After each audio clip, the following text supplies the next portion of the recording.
亲爱的朋友们，欢迎来到微光夜读。家族聚会上，白眼狼亲戚为了得到几千万的拆迁款，弹冠相庆。堂哥搂着我的初恋，嘲笑我出局了，活该穷酸一辈子。他们不知道，整个拆迁就是我布的一个局。接下来开始我们本期故事，记得点击订阅并开启小铃铛。骑着共享单车到了全市最高档的5星级酒店门口，扫码还了车。停车场5、6个保安都屁颠屁颠的过来要给我请安，被我一个眼神瞪走了。老子今天不开宾利天越，不开劳斯莱斯库里南，不就是为了扮猪吃虎，装叉打脸吗？不让你们过来狗眼看人低赶走我，那是觉得这个剧情太俗，所以都给我老实点，别耽误我戏精上身。保安们都不敢妄动了。我迈步往酒店门口走，只见在门口立了一个红色的拱门，恭祝聂老先生60大寿的横幅很是醒目。聂老先生就是我的爷爷，我就是来参加他的寿宴的。说起来，自从大姨那年我父亲意外去世，以聂老头为首，一群狼心狗肺的亲戚把我和我妈排挤走后，我与聂家人已经接近10年没有联系了。今天聂老头把我喊来参加寿宴，名义上说是可怜我们孤儿寡母过得辛苦，想拉我们一把，其实是骗我签字，把属于我们的宅基地转让给聂家人。因为聂家人在村里的那一片宅基地要拆迁了，他们以为我不知情，可以尽情忽悠，以为我很穷，仨瓜俩枣就可以把我打发，却不知道收购聂家村土地的龙盛地产公司，正是我白手起家，一手创立的全国500强企业。我刚要进酒店，就听到一声刺耳的刹车声，一辆崭新锃亮还挂着临时牌照的白色宝马3系在我1米之前来了一个急刹车，这显然是故意的，故意吓我的。远处观望的那几个保安已经跃跃欲试，显然只要我一声令下，他们就会化身为虎，打死这个开车的虎逼。我却摇头，打死便宜了，对付这种脑残，只有步步为营的虐杀才最过瘾。宝马车门开了，戴着黑色墨镜的大堂哥走了下来，看我站着没动。阿杰，你吓傻了吧？怎么不躲呀？是不是没见过这么贵的车？你得庆幸没有碰到你，否则你死了残了无所谓，但要是弄花了我的车，就是把你卖了都不够赔的。国产宝马3系优惠完30多万人民币就能落地。就在昨天，我去迪拜买了一只鹰隼，就花了30万美元。我冷冷看着大伯家堂哥嘚瑟的样子，对他的底细早就摸得一清二楚。他没有大少爷的命，得了大少爷的病，30多岁了还一事无成，啃老啃了10几年。本来是让我大伯父给他买了一辆宝来，现在听说要拆迁了，要变成拆2代了，所以不等拆迁款到手呢，已经提前零首付了一辆宝马。虽然利息很高，但堂哥不在乎，很好。上帝欲使人灭亡，先使人疯狂，仇人只有爬得越高，才会摔得更惨。正在想着，副驾驶的门一开，我高中时的初恋，也是现在的大堂嫂玲玲扭着屁股下来了。我和玲玲是高中同学，因为我长得比较帅，所以是玲玲主动追的我。高考后，我上了大学，在外地读书，她高考失利，说要复读1年，争取和我考到同一个城市，所以大一那1年，我们算是异地恋。她千里送过，我也把大一勤工俭学的工资给了她一半，算作她复读班的生活费。结果大一结束的那个暑假，我父亲去世，家道中落，也看清了玲玲的真面目。她没有好好复读，却拿着我给的钱买衣服、做美容，还偷偷和堂哥搞破鞋。因为大伯家比我家有钱，堂哥又爱装，兜里有200就敢吹10000的货，把玲玲迷倒了。后来听说两人结婚了，这玲玲别的本事没有，但繁殖能力挺强，已经生了2胎了。此时再见，已经整容成了网红锥子脸，可远观不可亵玩焉的玲玲，心中不由得感谢上帝。幸亏当年没娶这个绿茶，否则哪有现在的如花美眷。不害臊地说，我现在女友的颜值，就是放在美女如云的娱乐圈，那也是相当炸裂的。因为她就是现在在某音上有3000万粉丝的网红第1美妆博主微微酱。此时玲玲也注意到了我在看她，她故意一挺胸，看什么看？看到眼里就拔不出来了。现在我可是你的嫂子，虽然我知道你一直对我恋恋不舍，一往情深，但我也不会给你染指我的机会，做出背德不伦的事情。我听了想笑。玲玲开始嫁给堂哥，是被忽悠了，以为堂哥是个高富帅，后来发现这就是一个坑爹货。两人没少闹，还打过架。玲玲差点没把堂哥变成太监，玲玲还出过轨，和一个做头发的托尼老师好了，私奔跑了半年。后来证明那个托尼老师也是个骗子，这才讪讪地回到堂哥身边。这么说吧，要不是我早在2年前就开始让手下散播拆迁的消息，玲玲和堂哥早就离婚了，绝对不能离。表与狗祝永久。堂哥一把搂住了玲玲，肆意的揉搓秀恩爱。阿杰，眼馋吧，只能憋着。你堂嫂可是你这辈子都高攀不起的女人。对了，你现在是做什么工作的？在哪搬砖？看你骑共享单车那寒酸自卑的样子，一定生活很不如意吧？我笑，没什么固定工作，就是偶尔拿快递。哈哈哈。堂哥笑得如同野驴拉稀，原来是送快递的，那你得努力呀。堂哥和玲玲昂首挺胸，一路当先。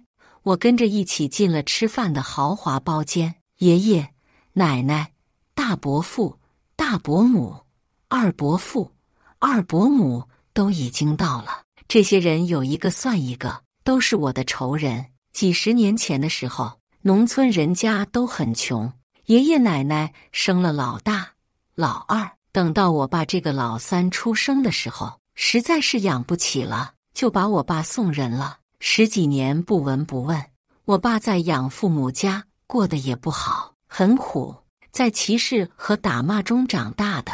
我爸没条件读书，很小就在社会上打拼，从修车行的小伙计做起，后来自己会了一门精修汽车的手艺。再后来，他又自己买了车，跑长途运输，风里雨里苦干实干。上世纪90年代就成了农村里少见的万元户。爷爷奶奶知道我爸出息了，挣钱了，又去那边闹，要我爸回来认祖归宗。我爸是个重感情的，给了养父母很大一笔钱当做抚养费后，就回到了聂家村。在之后，我爸就成了聂家的苦劳力，老宅和大片的宅基地都是我爸挣回来的。可惜聂家人都是喂不饱的白眼狼，爷爷奶奶对我爸没有感情，只是利用他罢了。还因为我爸娶了孤儿院出身的我妈，让奶奶尤其不喜。只要我爸出车不在家，奶奶和大伯母、二伯母就换着花样作践我妈。我妈老实，只能忍辱负重，还不敢和我爸说。再后来，我读大一那年，我爸开大车跑长途，意外去世，后事是聂家人办的，抚恤金都被他们瓜分了，就给了我妈2000块钱。再以后，对我们孤儿寡母更是各种挑剔欺负，我们没办法，只能含恨离开聂家村。哼，为什么没有拿礼物来孝顺？一点规矩都不懂，见我手头空空，爷爷顿时冷脸怒斥。大多数老人都是年高有德，我爷爷则是完美诠释了不是老人变坏了，而是坏人变老了。后来经我调查，他年轻那会儿就是村里有名的泼皮，最大爱好就是晚上躲在玉米地里面，看到落单的村妇就生扑，为这不知道挨了多少毒打，还蹲过8年监狱。爷爷，我是不懂规矩，因为我没什么家教，谁让聂家的长辈几乎都死绝了呢？我平静回答。畜生，您敢咒我死？爷爷吹胡子瞪眼，要和我动手，被大伯父急忙拉住了。爹息怒，还有正事呢。阿杰也是穷，没钱买。老泼妇奶奶一呲牙，没钱，我看是没心。要是真有那孝心，就是卖血也得准备一份寿礼。闻弦歌而知雅意，我点头如同小鸡啄米。好，我一定努力挣钱，多买黄纸，以后烧给你们。小瘪三，老太太，我和你拼了！奶奶气得抓狂，直接化身丧尸，要从饭桌上爬过来挠我，急忙被二伯母拦住了。妈，小不忍则乱大谋啊！我心中冷笑。其实聂家人平时内部总是各种撕逼，狗咬狗，比如大伯母、二伯母就水火不容。大伯母与二伯母唯一的共同爱好就是一起吐槽奶奶刻薄。但现在这些人的心都很齐，因为他们有共同的目标，共同的利益。奶奶这才从狂化状态恢复人形，坐在那里呼哧呼哧喘着粗气。服务生开始上菜，山珍海味、生猛海鲜，保守估计这顿饭得3万。但现在聂家人都以为他们要报复了，所以一个比一个大手大脚，算是把提前消费玩明白了。没人让我也不客气，左手一只龙虾，右手一杯茅台，吃的是啧啧出声，满嘴流油，突出一个没见过世面。看你那没出息的样子。爷爷一脸恨铁不成钢。今天让你来，其实就是一件事。你们母子搬走也这么多年了，与我们离心离德，按理说我们都没有必要再管你们母子的死活了。但毕竟我是你的长辈，有人心慈念，也想周济你们母子一点。这样，你们把属于你们的宅基地转让出来，我们给你3万块钱，对你们也算是仁至义尽了。今天就签字，否则过了这个村，可没这个店了。果然，狐狸尾巴露出来了，想骗走属于我们母子的宅基地，然后他们转手一卖，美滋滋分赃。呵呵，拿我当肥羊了吗？可惜你们不知道，真正的猎手都是以猎物的形象出现的。我先用洁白的桌布擦擦手，又随意拿餐巾纸擤了擤鼻涕，扔进了海鲜疙瘩汤里。饭局还少了2个人，一个是二伯家的堂姐，以及堂姐的丈夫欧大鹏。尤其是欧大鹏是拆迁的关键人物，因为他就是龙盛地产公司的中层开发部副经理，负责征地谈补偿的。现在聂家人把欧大鹏当成祖宗一样供着，根本不知道欧大鹏之所以能从地产公司的屌丝保安变成中层领导，是因为我刻意提拔的他，由他负责给聂家人造梦。所以欧大鹏从没有见过我这个幕后老板。今天梦该醒了，因为我要砸锅了。我冷笑，想拿3万块钱就打发我，真当我傻子？你们不是要拆迁吗？属于我的拆迁款1分钱都不能少，一旦激起千层浪，聂家人都炸了。你怎么知道拆迁的事？哪有什么拆迁的事？别听信那些谣言，这是我们老聂家的产业。你个外伯央没资格分，有否认的，有质问的，有耍无赖的。我之前看电影《古惑仔》，最喜欢的镜头就是桌面清理大师乌鸦哥掀桌子。今天有样学样，我也致敬了一把。哗啦，我把餐桌掀了，杯盘狼藉，撒了一地，不让我吃，你们谁也别想吃痛快。聂家人躲闪不及，都被弄脏了衣服，对我更是各种污言秽语，破口大骂。老泼妇奶奶最为歹毒，居然指着我的鼻子说我是私生子，说我妈趁着我爸跑长途的时候，在家耐不住寂寞，红杏出墙才生的我，因此我不是聂家的种，而是孽种，我自然没有资格分聂家的家产。老泼妇还叫嚣让我妈出来，要当场对质。我冷笑不迭，这就是我单刀赴会，而让我妈去欧洲旅游的原因。因为我妈太善良，对付这些小人，只能由我这样的滚刀肉出面。私生子！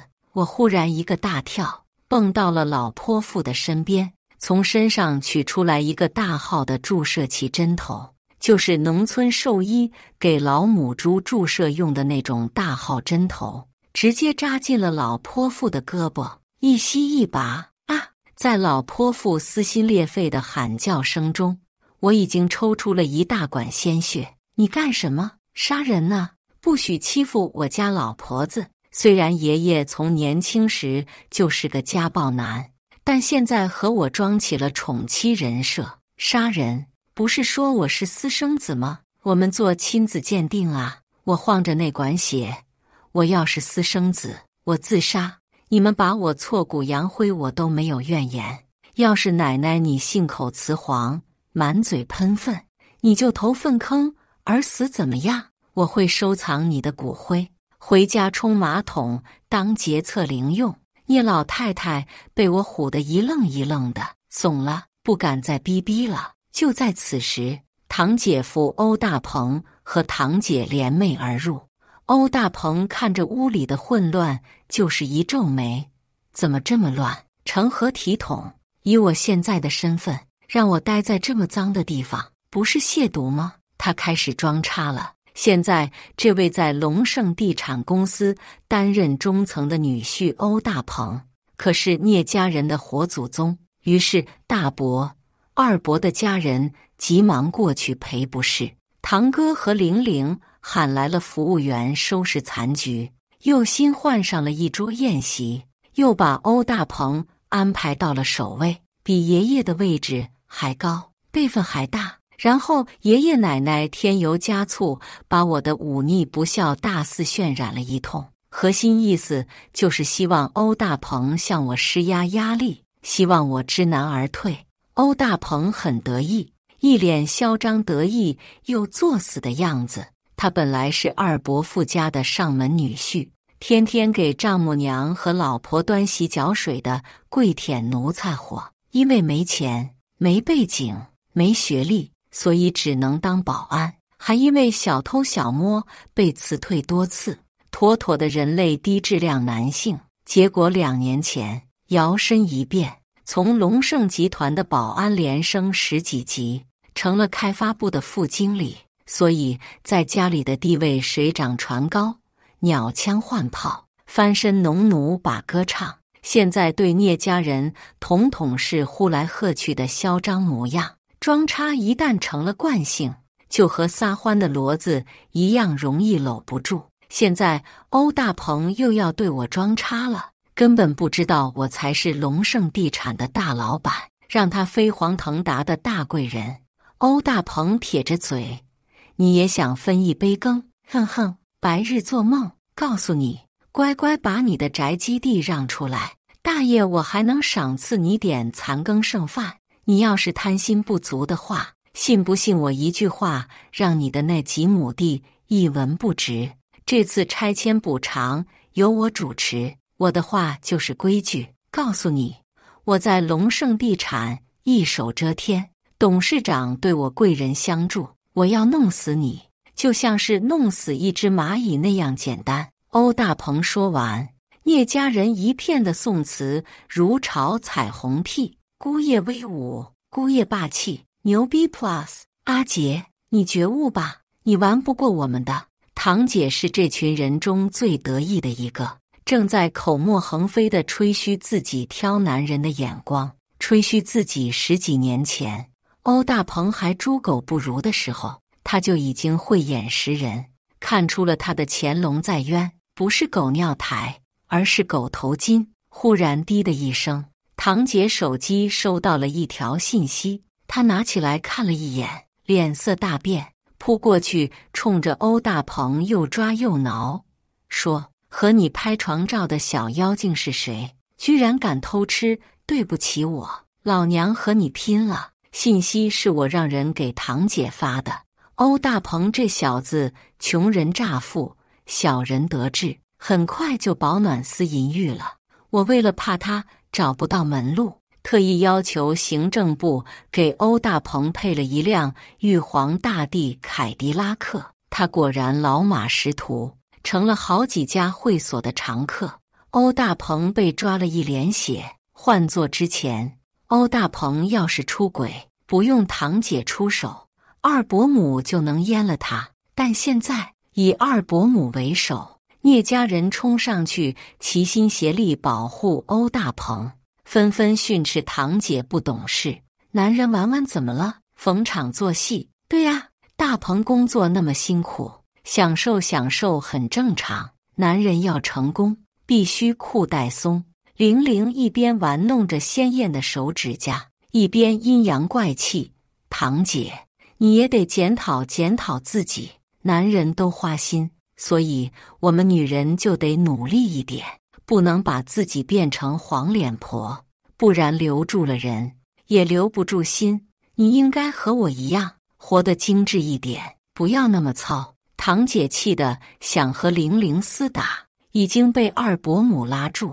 又是耳语，又是使眼色。你傻呀！现在大鹏可是金龟婿，他在外面玩玩怎么了？只要能弄到钱，你就是守活寡也是幸福的。被这些人一顿说，堂姐似乎也明白过味道来。与金钱利益相比，老公出轨批根本不是问题呀。把欧大鹏惹急了，离婚了岂不是鸡飞蛋打？于是堂姐急忙擦干眼泪，过去给欧大鹏赔礼道歉：“老公，我错了，以后您在外面想怎么玩都可以，但一定要保重身体，不可太过操劳，要注意保护措施。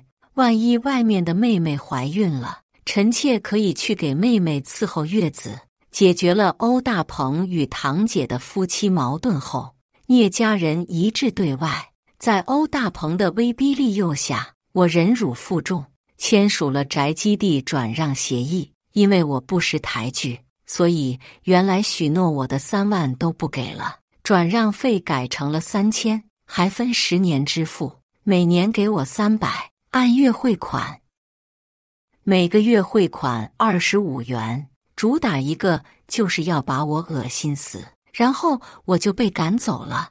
不能耽误他们吃饭庆祝，我出门往外走，他们看不到我脸上的冷酷，只从我的背影看，以为我已经心如死灰。玲玲凑去大叫：“哈哈哈！你看阿杰好像一条狗啊！”包间里充满了快活的空气。我出了酒店，拿出手机打给副总：“老莫，我想吃鱼了，不好意思，台词错了，重来。补偿标准要改一下了。”按理来说，此时我应该表露自己的真正身份，看着聂家人震惊站立、歇斯底里、撒泼打滚、卑躬屈膝，但我觉得聂家人疯的还不够，还要继续下诱饵，所以我让副总把拆迁补偿方案的待遇又给提升了一大块。本来的补偿协议里面，拆迁是按照面积补偿的，给的价码已经很高了，高出了其他地区一大块。聂家人几户的宅基地加起来能拿到1000万的补偿金，聂家人光顾着高兴了，根本就没有问龙盛地产在这样一个农村忽然征地是为了什么。当然也有一些传言，有说建机场的，有说建高速的，还有说地下有矿的，其实都不对。我是要在村里建一个个人纪念馆，给我那英年早逝、操劳半生的父亲建的。我还模仿西湖边岳飞墓的格局，找人定做了好几个跪像，自然都是聂家人的音容笑貌。而现在，我又把聂家人的补偿从1000万提高到了2000万，聂家人彻底癫狂了。堂哥开着新买的宝马飙车，出了车祸，可惜没死，但车报废了。堂哥哈哈大笑，立马就领首付了保时捷。玲玲带着堂姐还有大伯母、二伯母欧洲扫货，寻衅巴黎、米兰，一路狂买，信用卡刷爆了一张又一张，反正有2000万托底，他们底气十足。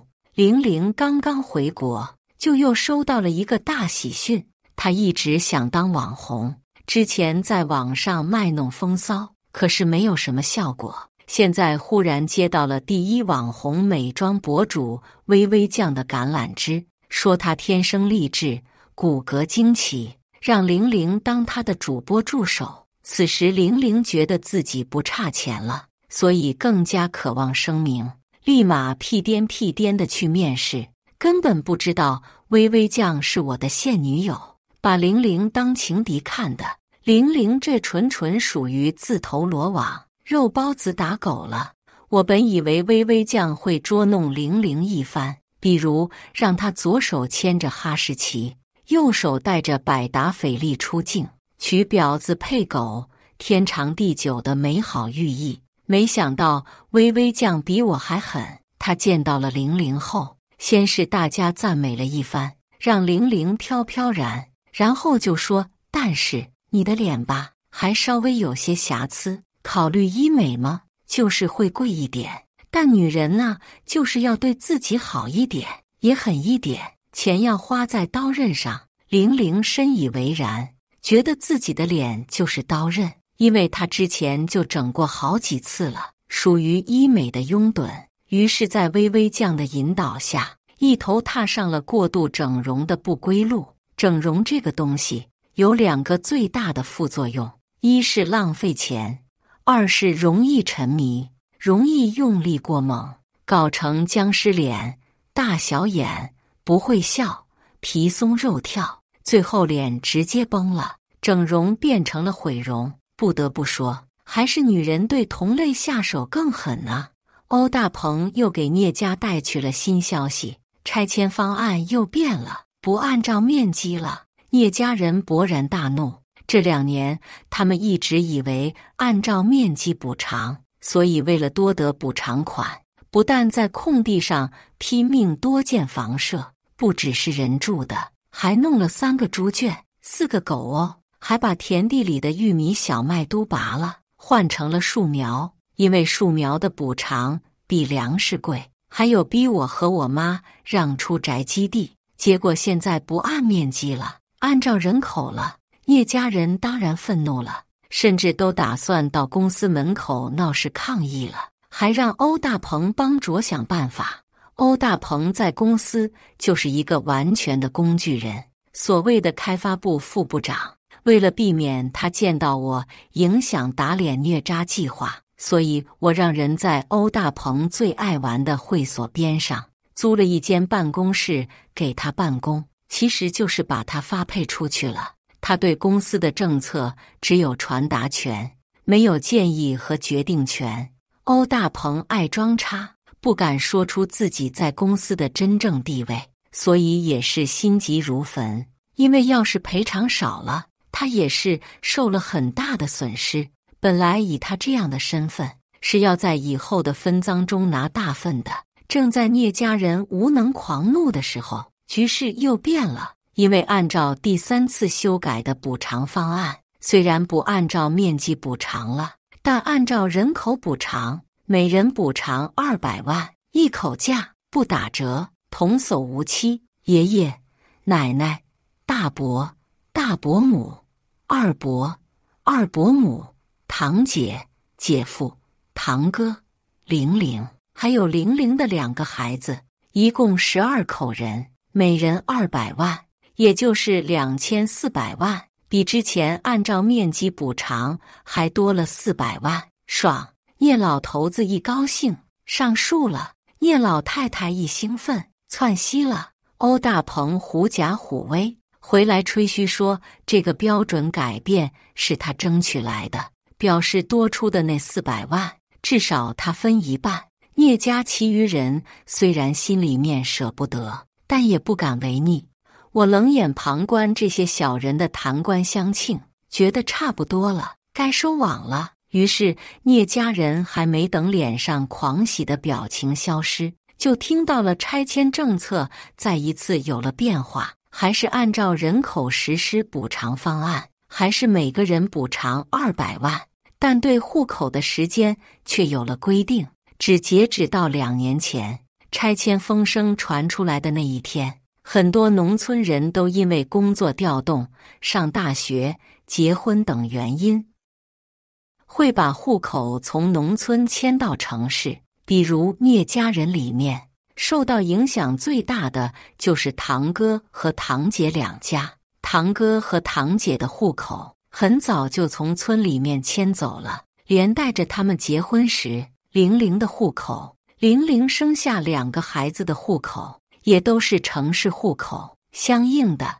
作为上门女婿的欧大鹏，他和堂姐的户口一样，不在村里，而在市里。后来村里拆迁的风声传出，虽然那时候说是按照面积补偿，但聂家人也是未雨绸缪，这2年把堂哥、堂姐、玲玲、欧大鹏以及2个孩子的户口都迁回了村里。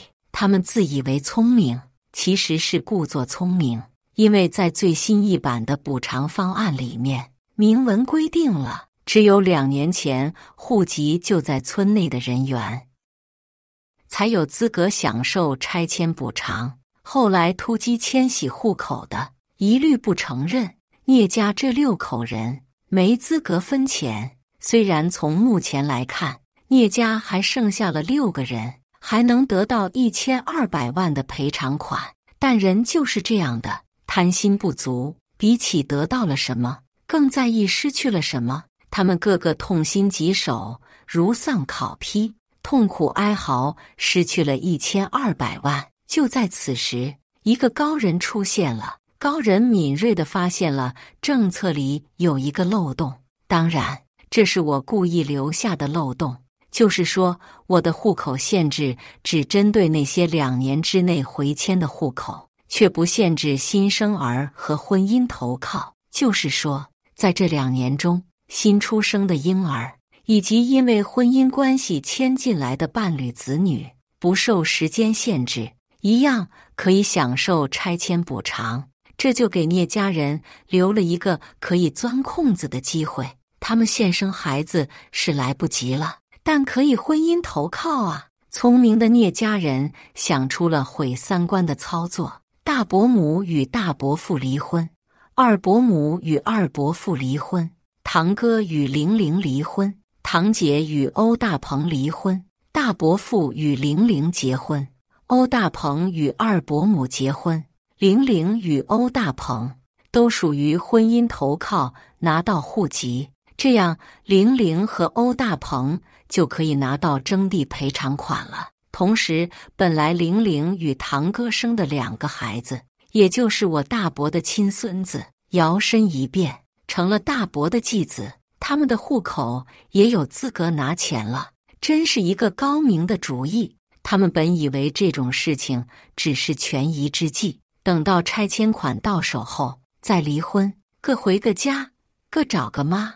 但事情哪里会那么如愿呢？签署拆迁协议当天，当我一脸微笑的出现时，聂家12只禽兽都傻眼了，然后就是愤怒。快滚，与你有什么关系？1分钱都没你的份。我微笑，诸位，如果我说我是来举报你们假离婚骗取拆迁款的，各位要如何应对呢？小畜生你敢！大伯父怒了，娶了自己儿媳妇的不是畜生，我又何德何能当畜生呢？我毫不客气地反呛回去。大伯父被噎住了，我又看向了堂哥。堂哥，你得好好看着玲玲啊，万一真和大伯弄假成真，你可怎么办？眼睛一眨，媳妇变妈，堂哥的脸一绿，我的话说中了他的心事，因为玲玲出轨确实是有前科的，而聂家爬灰似乎也有传统，比如我爷爷和二伯母当年在玉米地。你到底想怎么样？爷爷瞪我，你放心，我不是和你们分钱的，我只是想给我父母一个公道。说着，我拿出了父亲的遗像，辈分大的鞠躬，辈分平的单腿跪，辈分小的双腿跪，跪了的就可以进去拿钱，不跪的就等着我搞破坏吧。虽然我的态度很嚣张，聂家人很抓狂，但在几千万要到手的巨款面前，似乎什么面子尊严都可以不要了。自聂老头以下全怂了，他们跪完，我让开路，让这群人进了龙盛地产，有一个专门的会议室，让聂家12人签字。本来他们以为协议上说签字后10个工作日打款，一个个急得抓心挠肝，恨不得时光穿越。可是签字后不过5分钟，叮咚叮咚，一连串的短信提示音响起，银行到账了200万！哇，我的钱！嘎嘎，妈，奶奶，祖宗18代，我他妈终于成富豪了！聂家人上演了现代版的范进中举，个个表情癫狂，状若疯魔。比如奶奶已经口吐白沫，躺在地上抽风了，还是我大伯父稳重，眉眼平静，只是微笑的在裸奔。董事长有请。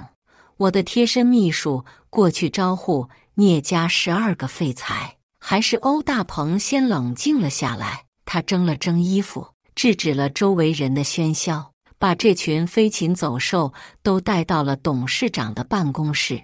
这是欧大鹏这辈子第一次进董事长的办公室，本来卑躬屈膝，想要给董事长下跪请安呢，结果抬头一看，发现了老板椅上的我，顿时就炸了。谁允许你坐在董事长宝座的？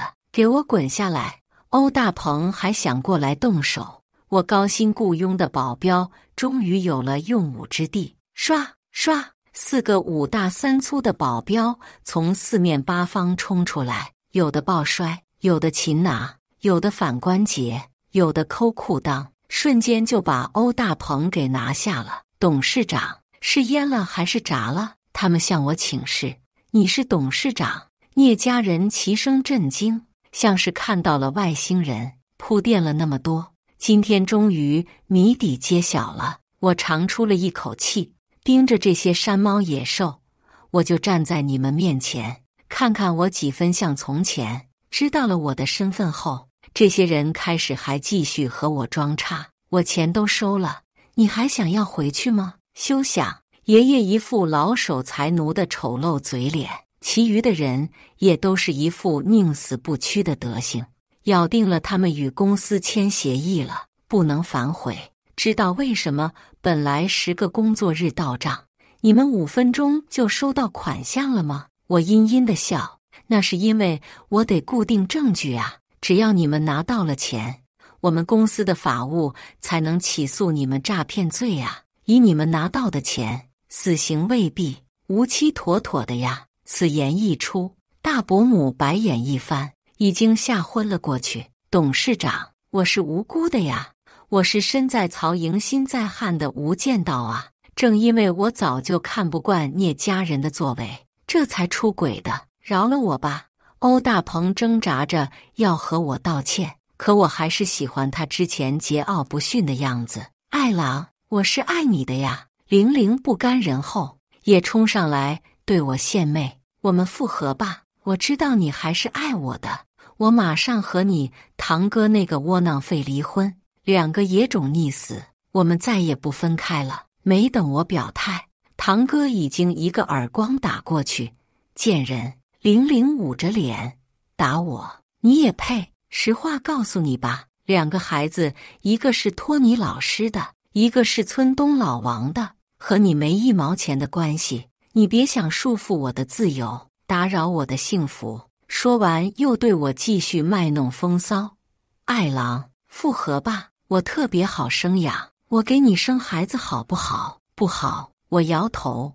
指着玲玲因为过度整容而显得狰狞的脸：“你丑得太避孕了啊！你怎么可以说我丑？你变心了？”玲玲在那里嘤嘤嘤。办公室的门再次打开，我的正牌女友微微酱进来了，啪，随手就是一个大耳光打在了玲玲脸上。哪来的 low 女和我男人卖弄风情？当狐狸光会骚可不行，还要有脸。你有吗？丑八怪！玲玲真没有，因为一巴掌下去，玲玲垫高的鼻子直接掉了。我的大孙啊，我们老聂家后继有人了，乖宝，让奶奶抱抱。阿杰呀，小时候你还在我家尿过床呢。光宗耀祖，光耀门没了呀。聂家人终于认清了事实，纷纷对我跪舔。当然，只有堂哥还不服气，被大伯父一脚踹在了屁股上。畜生，还不给你堂弟下跪！我看着这群人的小人嘴脸，一字一句记住了，我一个仇人都不会放过。聂家人用假结婚的方法骗取拆迁款的行为是明显的诈骗。参与此事的大伯父、二伯母、欧大鹏和玲玲全部入狱判刑。玲玲是单监，待遇独一份，因为太丑了，怕同寝的犯人做噩梦。之前所有的补偿全部收回，与他们签订的协议被判定无效。堂哥虽然没进监狱，但因为之前疯狂装叉高消费，欠了一屁股的卡债和网贷，他吓得出去躲债了。幸好遇到了好心人，被介绍到缅北工作，应该有光明的未来。他跑了，追债的人不放过，把聂家起诉了。最后聂家的祖宅都被法拍了，我只用了1/10的钱就把这块地拍下来了。我爹的个人纪念馆已经开始动工了。聂老头和聂老太开始还总来我这里闹，一哭二闹三上吊，希望打动我，道德绑架我，我就默默看戏。当我抛弃了道德，你拿什么绑架我？结果有一次，奶奶假装上吊时，绳结打得过于逼真，人挂上去容易，想下来比较难。最后被弄下来的时候，人直接凉了。聂老头成了孤寡老头子，一时没有着落，最后只能干起了碰瓷这个很有前途的职业。结果出师不利，第一次上工就遇到了一个酒驾的司机。这个司机不但醉驾，还是无证驾驶，不但无证驾驶，还是刚从监狱里面越狱出来的，车是刚偷的。所以当这个司机看到爷爷试图碰瓷，抓着车门不让走的时候，他一转方向盘，冲着爷爷就踩了一脚地板油。在一声惨叫后，世界终于安静了。感谢大家的观看，本期故事精彩吗？欢迎大家在下方评论区吐槽。如果你喜欢这类故事，记得点击订阅微光夜读，并分享给更多的人，这会对我帮助很大。再次感谢大家的观看。